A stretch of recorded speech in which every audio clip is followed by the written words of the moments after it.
How to fix File Explorer search not working in Windows. Hello guys, this is Atticus and welcome back to another tutorial video. In today's video, I'll teach you guys how you guys can fix File Explorer search not working in your Windows. So without any further ado, let's dive right into it. First step, you will need to open up your Task Manager. Now this is the easiest method that there is. So open up your taskbar settings or your Task Manager. So right click on your taskbar and open up your Task Manager. After you do that, here you will see your task running, that is Windows Explorer. It should be right here. So I'll just press on it to locate it. As you can see, it's running because the CPU, the memory, everything keeps on changing.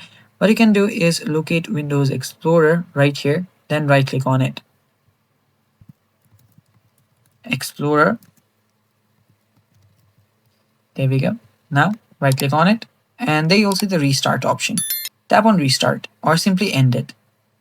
After you restart your File Explorer, everything will refresh, and after that your problem should get fixed and your search should be working just fine.